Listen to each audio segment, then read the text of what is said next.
Cinema പ്രേമികളെ സംബന്ധിച്ച് വളരെ നല്ല മാസങ്ങളിലൊന്നായിരുന്നു ഫെബ്രുവരി.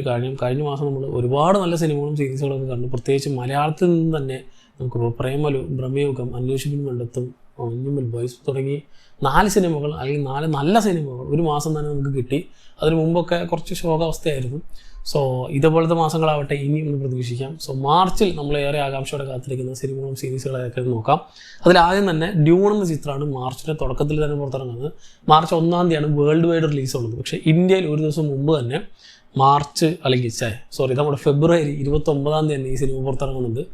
സോ എല്ലായിടത്തും റിലീസ് ഉണ്ട്. ഇത് വലിയ വൈഡ് റിലീസിൽ വരുന്ന, പ്രത്യേകിച്ച് ഐമാക്സിലൊക്കെ കാണണം എന്ന് ഞാൻ പേഴ്സണലി ആഗ്രഹിക്കുന്ന സിനിമകളിൽ ഒന്നാണ്.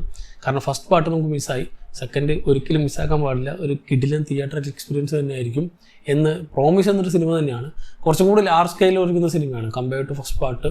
ഫസ്റ്റ് പാർട്ട് കുറേ പേർക്ക് ഇഷ്ടപ്പെട്ടിട്ടില്ല, കുറേ പേർ അതിന് പോരായ്മയായിട്ട് പറഞ്ഞിട്ടുള്ളത് വളരെ ലെയ്മനായിട്ടുള്ള, വളരെ ടിപ്പിക്കൽ അല്ലെങ്കിൽ ടെംപ്ലേറ്റ് ആയിട്ടുള്ള സ്റ്റോറി ലൈൻ ആണെന്നൊക്കെയാണ്. പക്ഷേ ഈ സാധനം പണ്ടിറങ്ങിയ ഒരു നോവലിനെ ബേസ് ചെയ്തിട്ടുള്ളൊരു സിനിമയാണ് ഡ്യൂൺ. അതും 70s ഭയങ്കര ഫേമസ് ആയിട്ടുള്ളൊരു നോവൽ. ഇതിനെ ബേസ് ചെയ്തിട്ട് അല്ലെങ്കിൽ ഇതിൽ നിന്ന് ഇൻസ്പയർഡ് ആയിട്ട് ഒരുപാട് സൈഫൈ സിനിമകളും സീരീസുകളൊക്കെ തന്നെ കുറേ പിന്നെ പുറത്തിറങ്ങിയിട്ടുണ്ട്. സോ അതിൻ്റെയൊക്കെ ഒരു സോൾ എന്ന് പറയാൻ പറ്റുന്ന ഒന്നായിരുന്നു ഡ്യൂൺ. സോ അതിൻ്റെ ആ ഒരു കഥ അതിൻ്റെ നോവൽ ബേസ്ഡായിട്ട് ഇറക്കുമ്പോൾ ഒരു തരത്തിലും മാറ്റം കൊണ്ടുവരാൻ സാധിക്കില്ല. പക്ഷേ വിഷ്വലി എങ്ങനെയാണ് നമ്മളെ ഓഡിബിളി അതിൽ കിട്ടിയ സൗണ്ട് എഫക്റ്റും വിഷ്വൽ ട്രീറ്റ്മെൻറ്റും ഒരു രക്ഷയില്ലാത്തതായിരുന്നു.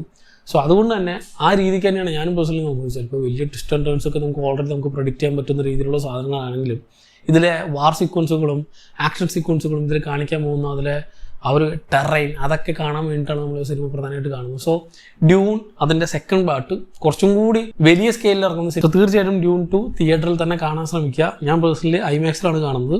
29-ാം തീയതി ആയിരിക്കും, അല്ലെങ്കിൽ ഫെബ്രുവരി 29 വ്യാഴാഴ്ച ആയിരിക്കും ഡ്യൂൺ എന്ന ചിത്രം പുറത്തിറങ്ങുക, ഡ്യൂണിൻ്റെ സെക്കൻഡ് പാർട്ട്. തന്നെ 1-ാം തീയതി തന്നെ സ്പേസ്മാൻ എന്ന് പറഞ്ഞ ചിത്രം പുറത്തിറങ്ങുന്നുണ്ട്. നെറ്റ്ഫ്ലിക്സിലൂടെ പുറത്തിറങ്ങുന്ന ഒരു സൈഫൈ ചിത്രമാണ്. ദെൻ പോർ എന്ന് പറഞ്ഞൊരു തമിഴ് ചിത്രവും മാർച്ച് 1-ാം തീയതി പുറത്തിറങ്ങുന്നുണ്ട്. കൂടാതെ ജോഷുവ എന്ന് പറഞ്ഞൊരു തമിഴ് ചിത്രം പുറത്തിറങ്ങുന്നുണ്ട്. ഇത് ഗൗതം വാസുദേവൻ സംവിധാനം ചെയ്ത സിനിമയാണ്. ഇദ്ദേഹത്തിന് ഓൾറെഡി ദുരൂഹ നക്ഷത്രം ഇറങ്ങാനിരിക്കുന്നുണ്ട്. അത് ഇതുവരെ ഇറങ്ങിയിട്ടില്ല. അതിൻ്റെ കേസുകൾ ഇങ്ങനെ നടന്നുകൊണ്ടിരിക്കുകയാണ്. അതിൻ്റെ ഇടയിൽ ഇങ്ങനെ പടത്തെക്കുറിച്ച് ഞാനും കേട്ടിട്ട് പോലില്ലായിരുന്നു. ഈ സിനിമ ഈ മാർച്ച് 1-ാം തീയതി പുറത്തിറങ്ങും. തമിഴ് ചിത്രമാണ് ജോഷുവ. അതിന് കൂടാതെ മലയാളത്തിൽ നിന്നും കടകൻ എന്ന് പറഞ്ഞ സിനിമ പുറത്തിറങ്ങുന്നുണ്ട് മാർച്ച് 1-ാം തീയതി തന്നെ. ദെൻ മാർച്ച് 7-ാം തീയതി ദിലീപ് ചിത്രമായ തങ്കമണി എന്ന ചിത്രം പുറത്തിറങ്ങുന്നുണ്ട്. ഒരു പീരീഡ് ബേസിലുള്ള ഓൾറെഡി നമ്മുടെ കേരളത്തിൽ നടന്നിട്ടുള്ള ഒരു റിയൽ സ്റ്റോറിയെ ബേസ് ചെയ്തിട്ടുള്ള ഒരു ചിത്രമാണ് ഈ തങ്കമണി. പോരാതെ തന്നെ 7-ാം തീയതി തന്നെ ദി ജെന്റിൽമെൻ എന്ന് പറഞ്ഞൊരു സീരീസ് പുറത്തിറങ്ങുന്നുണ്ട് നെറ്റ്ഫ്ലിക്സിലൂടെ. ഇത് ഓൾറെഡി നമ്മുടെ ഗൈ റിച്ചാർഡ് 2019 പുറത്തിറങ്ങിയ ജെന്റിൽമെൻ എന്ന ചിത്രത്തിൻ്റെ ഒരു സ്പിൻ ഓഫ് ആയിട്ട് പുറത്തിറങ്ങുന്ന സീരീസാണ്. സോ ഇതും കുറച്ചധികം പ്രതീക്ഷ വയ്ക്കാൻ പറ്റുന്ന ഒന്നാണെന്ന് പറയാം. ദെൻ 8-ാം തീയതി, അതായത് മാർച്ച് 8-ാം തീയതി ഡാംസൽ എന്ന് പറഞ്ഞൊരു ചിത്രം പുറത്തിറങ്ങുന്നുണ്ട്. ഇത് നമ്മുടെ മില്ലി ബോബി ബ്രൗൺ പ്രധാന വേഷത്തിലെത്തുന്ന ഒരു ഫാന്റസി ചിത്രമാണ്. ഇതിന്റെ ടീസറും ട്രെയിലറൊക്കെ കുറച്ചൊക്കെ രസമുണ്ടായിരുന്നു. സോ കണ്ടറിയാം ഈ ചിത്രം എങ്ങനെയുണ്ട് എന്നുള്ളത്. ഇമാജിനറി എന്ന് പറയുന്ന ഒരു ഹൊറർ ചിത്രം കൂടി 8-ാം തീയതി പുറത്തിറങ്ങുന്നുണ്ട് തിയേറ്ററിലൂടെ. ദെൻ 8-ാം തീയതി തന്നെ ഹിന്ദി ചിത്രമായ ഷെയ്ത്താൻ എന്ന് പറഞ്ഞ ചിത്രം പുറത്തിറങ്ങുന്നുണ്ട്. അജയ് ദേവ്ഗൺ പ്രധാന വേഷത്തിലെത്തുന്ന ഒരു ഹൊറർ കോമഡി ചിത്രമാണ്. ദെൻ 15-ാം തീയതി അർദർ ദി കിങ് എന്ന് പറഞ്ഞ ചിത്രവും ഇതേ ദിവസം തന്നെ കുങ്ഫു പാണ്ഡയുടെ 4th പാർട്ടും കൂടി പുറത്തിറങ്ങുന്നുണ്ട്. ഇത് എനിക്ക് ഭയങ്കരധികം പ്രതീക്ഷയുള്ള മാർച്ച് റിലീസുകളിൽ ഒന്നാണ് കുങ്ഫു പാണ്ഡയുടെ 4. കഴിഞ്ഞ 3 കുങ്ഫു പാണ്ഡ ചിത്രങ്ങളും എനിക്ക് ഭയങ്കരധികം പേഴ്സണൽ ഫേവറേറ്റ് ആയിട്ടുള്ള ഒന്നാണ്. ആനിമേഷൻ എന്നതുകൊണ്ട് മാത്രമല്ല, ഏത് പ്രായത്തിൽ എപ്പോൾ കണ്ടാലും നമുക്ക് പ്ലസന്റ് ആയിട്ട് നമുക്ക് കണ്ടിരിക്കാൻ പറ്റുന്ന കിഡിലിന് സാധനമാണ്. ഇതേ 15-ാം തന്നെ യോധ എന്ന് പറഞ്ഞ ചിത്രം പുറത്തിറങ്ങുന്നുണ്ട്. ഒരു ഹിന്ദി ചിത്രമാണ്. ഇതിന്റെ ട്രെയിലർ കുറച്ചൊക്കെ പ്രോമിസിംഗ് ആയിരുന്നു. ദെൻ മാൻ ഹണ്ട് എന്ന് പറഞ്ഞൊരു ആപ്പിൾ TV+ സീരീസും കൂടി ഇതേ ദിവസം തന്നെ മാർച്ച് 15-ാം തീയതി പുറത്തിറങ്ങുന്നുണ്ട്. ദെൻ മാർച്ച് 20-ാം തീയതി X-Men 97 എന്ന് പറഞ്ഞൊരു ആനിമേറ്റഡ് സീരീസ് കൂടി പുറത്തിറങ്ങുന്നുണ്ട്. ഇത് നമ്മുടെ Disney+ ഹോട്ട്സ്റ്റാറിലൂടെ ആയിരിക്കും പുറത്തിറങ്ങുന്നത്. നമ്മുടെ ഓൾറെഡി മാർവലിലെ പുതിയ മൾട്ടിവേഴ്സുമായി ബന്ധപ്പെട്ട എന്തെങ്കിലുമൊക്കെ ആയിരിക്കും പ്രതീക്ഷയുണ്ട്. 21-ാം തീയതി റോഡ് ഹൗസ് എന്ന് പറഞ്ഞ ചിത്രം പുറത്തിറങ്ങുന്നത്. നമ്മുടെ ജയ് ഗിലിഗൻ പ്രധാന വേഷത്തിലെത്തുന്ന ഏറ്റവും പുതിയ ചിത്രമാണ്. ആമസോൺ പ്രൈം വീഡിയോയിലൂടെ ആയിരിക്കും ഇത് പുറത്തിറങ്ങുക. സൈമിൾട്ടേനിയസ് റിലീസ് എന്നാണ് പറഞ്ഞിട്ടുള്ളത്. സോ ഓൾറെഡി തിയേറ്ററിലും ലിമിറ്റഡ് ആയിട്ട് തിയേറ്ററിലും ദെൻ അതേസമയം തന്നെ OTT-ലും കൂടി ഈ സിനിമ റിലീസ് ചെയ്യുന്നുണ്ടാവും. ദെൻ മാർച്ച് 21-ാം തീയതി തന്നെ 3 ബോഡി പ്രോബ്ലംസ് എന്ന് പറഞ്ഞൊരു സീരീസ് പുറത്തിറങ്ങുന്നുണ്ട്. ഇതിൻ്റെ പ്രത്യേകത നമ്മുടെ ഗെയിം ഓഫ് ത്രോൺസിൻ്റെ ക്രിയേറ്റേഴ്സായ ഡേവിഡ് ബെനിയോഫും DB വൈസും കൂടി ക്രിയേറ്റ് ചെയ്തിട്ടുള്ളൊരു സീരീസാണ്. ഗെയിം ഓഫ് ത്രോൺസ് കഴിഞ്ഞിട്ട് ഇവർ ഇതിന് വേണ്ടിയിട്ടാണ് റെസ്റ്റ് ചെയ്തതെന്നൊക്കെ പറയുന്നുണ്ട്. സോ കണ്ടറിയണം എന്താണ് ഇതിൻ്റെ അവസ്ഥ എന്നുള്ളത്. സോ ഇത് പക്ഷേ വലിയ സ്കെയിലുള്ള നമ്മുടെ ഡ്യൂണൊക്കെ പോലെ തന്നെ ഒരു വലിയ സൈഫൈ എപ്പിക് നോവലിൻ്റെ അഡാപ്റ്റേഷനാണ്. സോ ഈ സീരീസിൻ്റെ ആദ്യത്തെ സീസണിലെ എല്ലാ എപ്പിസോഡുകളും നെറ്റ്ഫ്ലിക്സിലൂടെ മാർച്ച് 21-ാം തീയതി ആയിരിക്കും പുറത്തിറങ്ങുക. ദെൻ മാർച്ച് 22-ാം തീയതി ഗോസ്റ്റ് ബസ്റ്റേഴ്സ് ഫ്രോസൺ എംപയർ എന്ന് പറഞ്ഞൊരു ചിത്രം പുറത്തിറങ്ങുന്നുണ്ട്.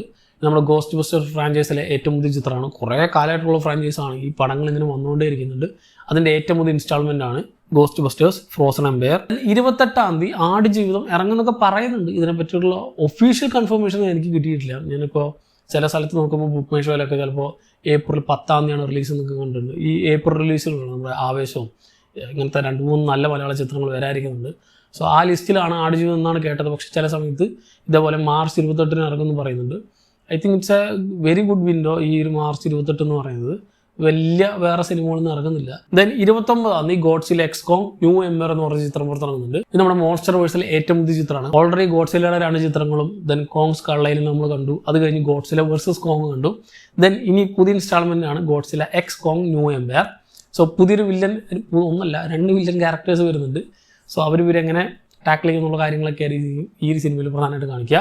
പക്ഷേ ഇതിൻ്റെ പ്രത്യേകത ഓൾറെഡി ഇതിന് മുമ്പ് ഇപ്പോൾ തൊട്ട് മുമ്പായിട്ട് മോൺസ്റ്റർ വേഴ്സിൽ തന്നെ ഏറ്റവും പുതിയ സീരീസ് പുറത്തിറങ്ങിയിരുന്നു. അത് കഴിഞ്ഞിട്ടാണ് ഇപ്പോൾ ഈ ഗോഡ്സില എക്സ് കോങ് ഇറങ്ങുന്നത്. സോ അത് പക്ഷേ സൈമൾട്ടേനിയസ് എന്നല്ല, അത് പല ടൈം ലൈനിലും കാണിച്ചുകൊണ്ടിരുന്ന ഒരു സീരീസ് ആയിരുന്നു. അറ്റ് എ ടൈം അല്ലെങ്കിൽ പ്രസന്റ് ടൈമിലല്ല നടക്കുന്നത്.